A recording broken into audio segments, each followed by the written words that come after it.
और चलिए अब देखते हैं 10 मिनट में 50 खबरें। सीबीआई ने दिल्ली के राजस्थान हाउस में बड़े फर्जीवाड़े का खुलासा किया। सीबीआई ने पुराने दिल्ली स्टेशन से एक वांटेड अपराधी को पकड़ा जो कि राजस्थान हाउस के कमरा नंबर 506 में रहता था। इस मामले में सीबीआई ने मैनेजर के मिलीभगत की बात कही जिसने वांटेड के लिए रिटायर्ड कर्मचारी के नाम से कमरा बुक किया था। इस मामले में राजस्थान हाउस के रिसेप्शनिस्ट को एपीओ किया गया है। बीएसपी के 6 विधायकों ने कांग्रेस में शामिल होने की औपचारिकता तो पूरी की, लेकिन इन विधायकों ने अभी तक कांग्रेस की सदस्यता नहीं ली है। विधायक न ही प्रदेशाध्यक्ष पायलट से मिले और न ही पीसीसी दफ्तर गए। बीएसपी छोड़कर आने वाले विधायकों के औपचारिक रूप से कांग्रेस की सदस्यता का फॉर्म नहीं भरने को लेकर पार्टी के भीतर चर्चाओं का दौर शुरू हुआ है। कांग्रेस के कई नेता दबी जुबान में इसे संगठन की अनदेखी से जोड़कर देख रहे हैं। बीएसपी विधायकों के कांग्रेस में शामिल होने पर मंत्री सुभाष गर्ग का कहना है कि एक सही कदम है। उनके फैसले से वर्तमान में गहलोत सरकार को स्थिरता मिलेगी और प्रदेश के विकास को गति मिलेगी। राज्य सरकार ने संदीप शर्मा को चित्तौड़गढ़ नगर परिषद का सभापति मनोनीत किया है, जिसका आदेश स्वायत्त शासन विभाग ने जारी किया है। संदीप शर्मा के सभापति मनोनीत होने से कांग्रेस में खुशी की लहर है। पूर्व विधायक जसवंत यादव ने बहरोड विधायक बलजीत यादव पर हत्या करवाने का आरोप लगाया है। साथ ही उन्होंने बलजीत यादव पर दलाली और अवैध वसूली का आरोप भी लगाया है। दौसा में बीजेपी के प्रदेश अध्यक्ष सतीश पूनिया ने निकाय चुनाव पर बोलते हुए कहा, प्रदेश में जिसकी सरकार होती है उसको ही निकाय चुनाव में फायदा मिलता है, लेकिन पिछले 10 महीने में प्रदेश के वित्तीय प्रबंधन और विकास कार्य ठप हुआ है और कानून व्यवस्था चौपट हुई है, जिससे सरकार के खिलाफ एक माहौल बना है। बीकानेर में बीजेपी की संभाग स्तरीय बैठक का आयोजन किया और मीटिंग में प्रदेश संगठन महामंत्री चंद्रशेखर, चित्तौड़ सांसद सीपी जोशी समेत कई नेता मौजूद रहे। बैठक में निकाय चुनाव को लेकर रणनीति बनाई गई। जयपुर नगर निगम की 150 वार्डों की आरक्षण लॉटरी निकाली गई। 150 में से 25 वार्ड SC/ST और 32 वार्ड ओबीसी के लिए आरक्षित रहेगा, तो वहीं 50 वार्डों में महिलाओं का कब्जा रहेगा। वार्डों के आरक्षण लॉटरी के दौरान बीजेपी विधायकों ने जमकर हंगामा किया। SC/ST के लिए निर्धारित किए वार्डों की प्रक्रिया पर सवाल उठाए।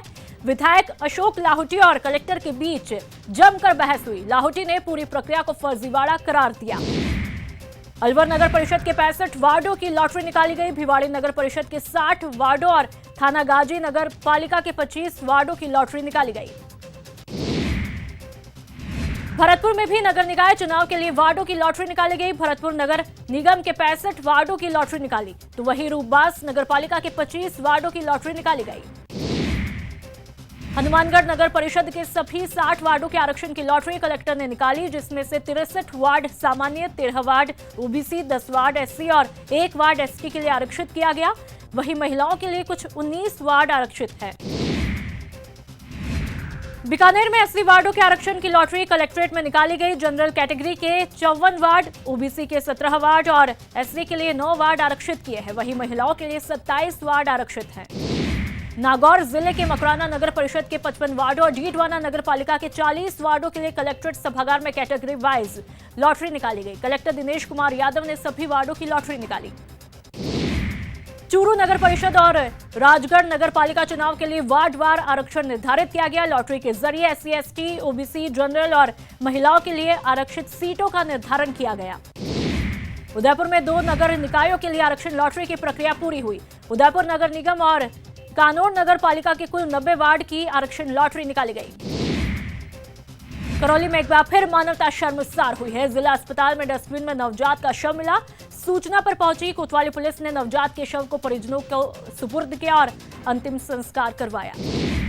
दौसा में कोर्ट में पेशी के लिए आई महिला पर उसके पति ने चाकू से हमला किया। अस्पताल ले जाते समय महिला की मौत हुई, जिसके बाद वकीलों ने कोर्ट परिसर में जमकर हंगामा किया।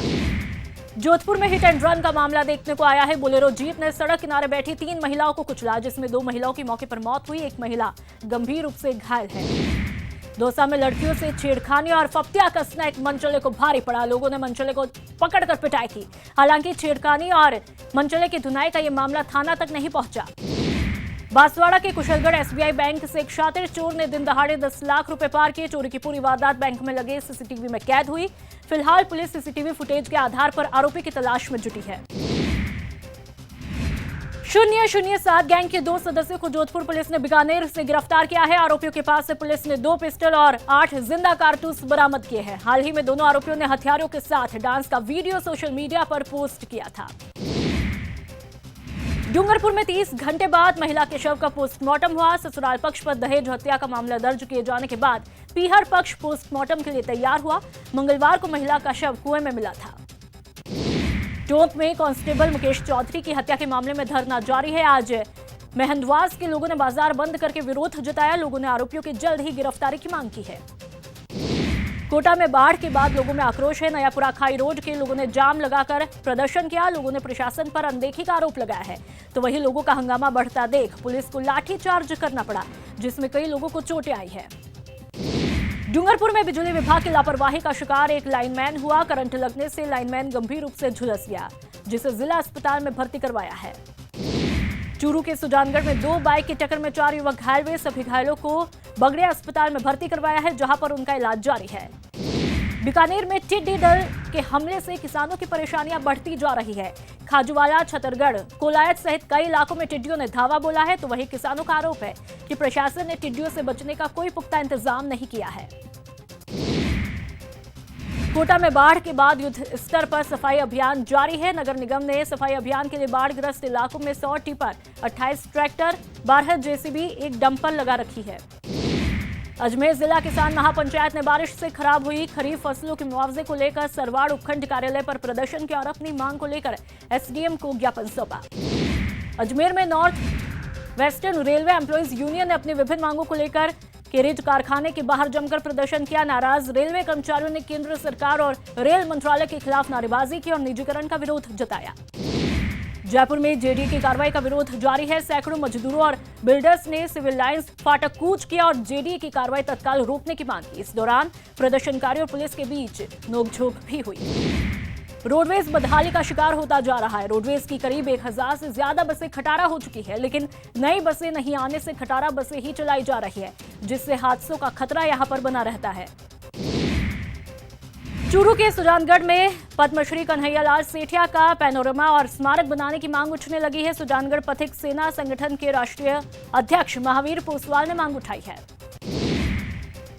राजसमंद के नाथद्वारा क्षेत्र में बनास नदी में अवैध बजरी खनन के खिलाफ कार्रवाई हुई। कार्रवाई के दौरान मौके से 4 पोकलेन और 10 ट्रैक्टर सहित खनन में इस्तेमाल किए जाने वाले सामान जब्त किए गए। धौलपुर के बाड़ी कस्बे में एक शख्स को कर्ज नहीं चुकाना भारी पड़ा। कलेक्टर के आदेश पर कर्जदार के खिलाफ कार्रवाई हुई और संपत्तियों को सीज किया। अलवर में पानी की समस्या को लेकर वार्ड 21 की महिलाओं ने सड़क पर जाम लगाया, जिससे यातायात प्रभावित हुए और वाहन चालकों को भारी परेशानियों का सामना करना पड़ा। बाद में जलदाय विभाग के अधिकारियों के आश्वासन के बाद महिलाएं मानी। झालावाड़ के झालरापाटन में सरकारी इंजीनियरिंग कॉलेज में आज फिर छात्रों ने जमकर हंगामा किया। बता दें कि कॉलेज के नाम से राजकीय शब्द हटाने को लेकर छात्र काफी नाराज है। यूडी टैक्स समेत अन्य राजस्व की वसूली के लिए जयपुर नगर निगम के सिविल लाइन जोन ने एक टास्क फोर्स टीम का गठन किया, जो कि बकायादार को उसके घर जाकर ही बकाया वसूली के लिए नोटिस देंगे। सवाई माधोपुर कलेक्टर डॉक्टर सत्यपाल सिंह ने आज सामान्य चिकित्सालय में औचक निरीक्षण किया, जहां पर हॉस्पिटल में फैली गंदगी को लेकर ठेकेदार को कड़ी फटकार लगाई और जल्द ही सफाई के आदेश दिए। बीकानेर में रिटायर्ड रोडवेज कर्मचारियों के लिए कर्मचारी संगठन ने पेंशन की मांग को लेकर रोष जताया और सरकार से शीघ्र पेंशन भुगतान की मांग की। ऊर्जा विभाग के प्रमुख शासन सचिव और नागौर के प्रभारी सचिव नरेश पाल गंगवार आज नागौर के दौरे पर है। इस दौरान गंगवार ने कलेक्ट्रेट सभागार में जिले में चल रही योजनाओं की समीक्षा की। जयपुर नगर निगम मुख्यालय से आज 2 नई सीवर जेटिंग और 2 नई फोगिंग मशीनों को हरी झंडी दिखाकर रवाना किया। मुख्य सचेतक महेश जोशी और मेयर विष्णु लाटा ने इनको हरी झंडी दिखाकर रवाना किया। अजमेर के महर्षि दयानंद सरस्वती यूनिवर्सिटी में छात्र संगठन कार्यालय का उद्घाटन किया, जिसके बाद नवनियुक्त छात्र पदाधिकारियों को पदभार ग्रहण करवाया। अजमेर के सम्राट पृथ्वीराज चौहान राजकीय कॉलेज में आज से 2 दिवसीय इंटरनेशनल कॉन्फ्रेंस की शुरुआत हुई। कॉन्फ्रेंस का उद्घाटन उच्च तकनीकी शिक्षा और चिकित्सा राज्य मंत्री डॉक्टर सुभाष गर्ग ने किया। भरतपुर में राजस्थान शिक्षा सेवा प्राध्यापक संघ का जिला स्तरीय शैक्षिक सम्मेलन आगामी 20 सितंबर को मिलन गार्डन में आयोजित होगा। शिक्षक सम्मेलन में चिकित्सा राज्य मंत्री डॉक्टर सुभाष गर्ग भी शिरकत करेंगे। चूरू के सादुलपुर में सरकारी स्कूल में बच्चों को ड्रेस बांटे गए। समाज सेवी गायत्री देवी पूनिया की अध्यक्षता में हुए कार्यक्रम की शुरुआत मां सरस्वती की प्रतिमा के समक्ष दीप प्रज्वलित करके की गई। महात्मा गांधी की 150वीं जयंती को लेकर सैनिक बलों द्वारा गुजरात के पोरबंदर से दिल्ली तक साइकिल रैली निकाली जाएगी, जिसके 22 सितंबर को बीकानेर पहुंचने पर सैनिकों का सम्मान समारोह किया जाएगा। बापू की 150वीं जयंती को लेकर के बाड़मेर जिला मुख्यालय में भी गांधी भजन और गीत प्रतियोगिता का आयोजन किया गया। इससे पहले प्रभारी मंत्री बीडी कल्ला अहिंसा सर्किल पर बापू की प्रतिमा पर माल्यार्पण भी किया। करौली में 100 से अधिक MDR टीबी रोगियों को पौष्टिक आहार का वितरण किया गया। इस दौरान वक्ताओं ने कहा कि क्षय रोग का इलाज संभव है, बशर्ते क्षय रोगी जागरूक हो।